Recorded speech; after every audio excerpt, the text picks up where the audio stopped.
Hi. I'd like to tell you a story. It's a story about the Hawaiian nation. It's a story about the Hawaiian culture from ancient civilization to present day. Because this story has a lot to do and many similarities with social constructionism. In the years leading up to the 19th century, the Hawaiian nation consisted of multiple monarchies. Most of these monarchies resided in close proximity to each other, which meant that they had many shared similarities. But there were also many differences, and those differences arose based on the location and the particular resources that were available within that location. So each monarch ruled an ahupua'a, or a village, and that ahupua'a operated based on socially constructed knowledge. And this socially constructed knowledge was very top-down, which meant it started with the ali'i class, or the ruling class.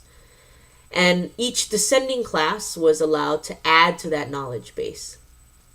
There were 4 classes in the Hawaiian nation: the ali'i class, ruling class, the kahuna class, or the master practitioners, the maka'ainana class, or the commoners, and then finally the kawa class, or the slaves or outcasts.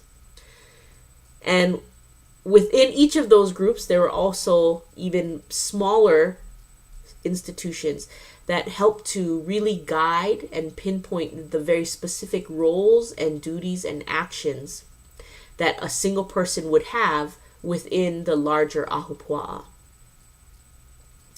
So take, for instance, if we talk about this scenario from the perspective of a young Hawaiian girl who was growing up in the years leading up to the 19th century. She would learn her role in the ahupua'a based on what her ohana, or her family, did based on their class. So let's say she's a maka'ainana, or a commoner, and her family actually makes cloth, or are kapa makers. She would construct her knowledge based on her observation and her mimicry of her makuahine, or her mother, and the other wahine, or women, in her ohana.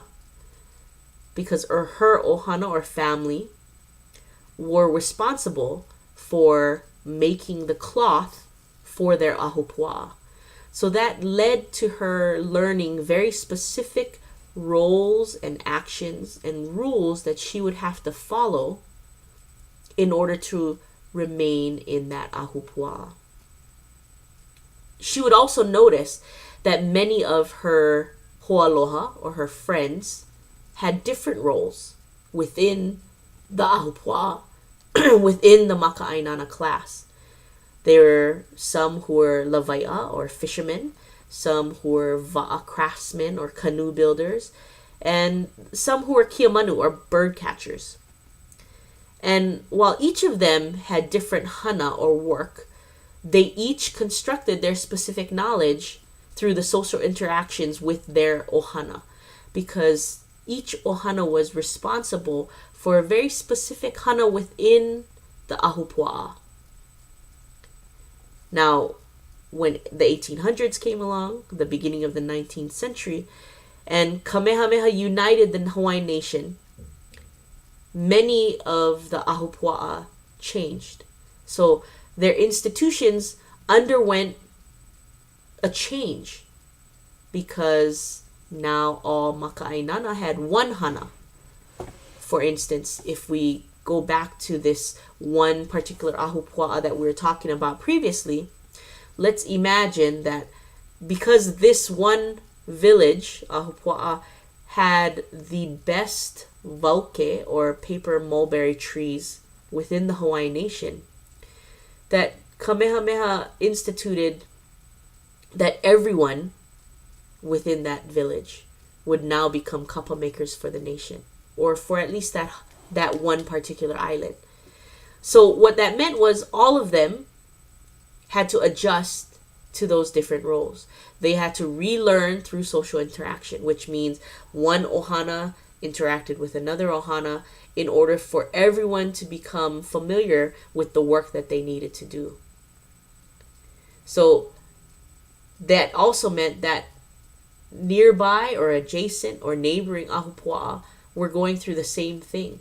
And now each island, each ahupua'a were dependent now on others. So it really changed the structure, the institutional structure, and the socially constructed knowledge of each of these ahupua'a.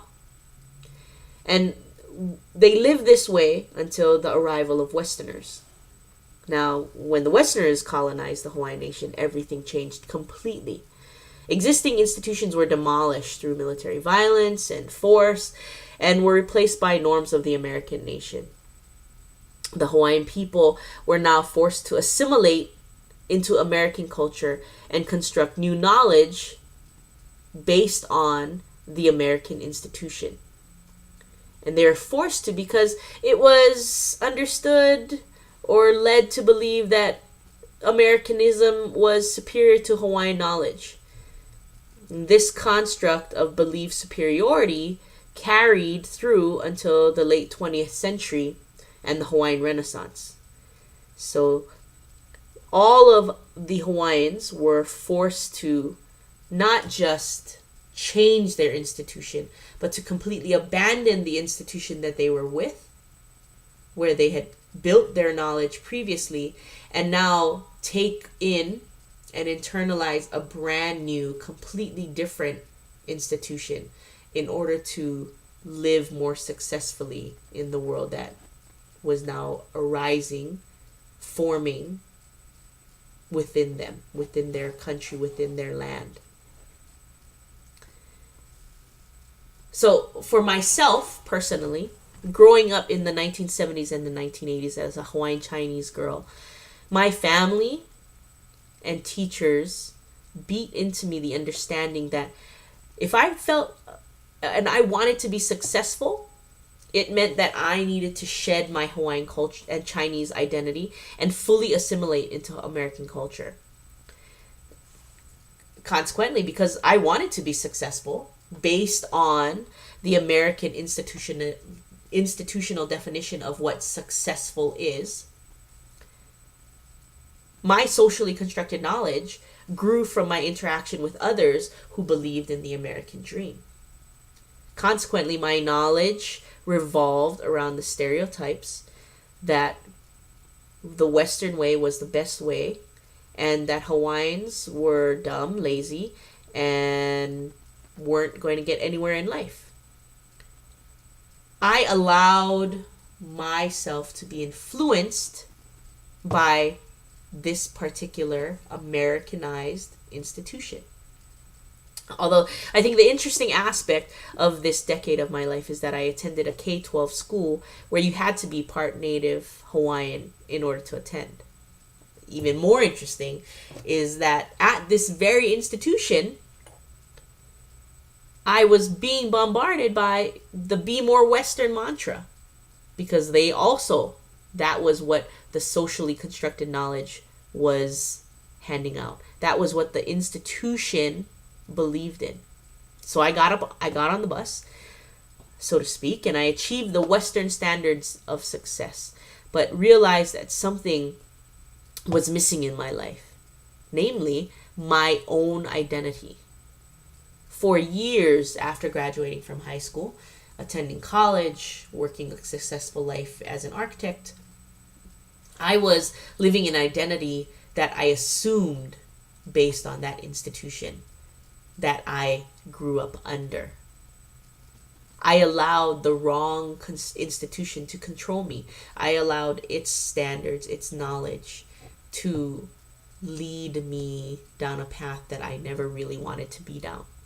So I worked hard to escape that institution and to find an institution that filled in the missing piece of my life, namely a culturally responsive institution that appreciated and respected all parts of me. So instead of redefining an existing institution, I, like my ancestors, completely changed institutions.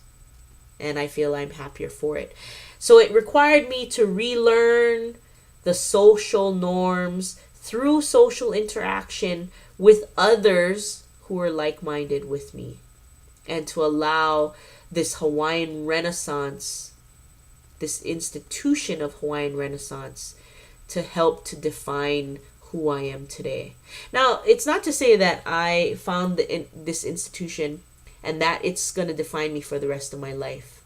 But for now, it works for me in what I want to do and in what I want to currently achieve.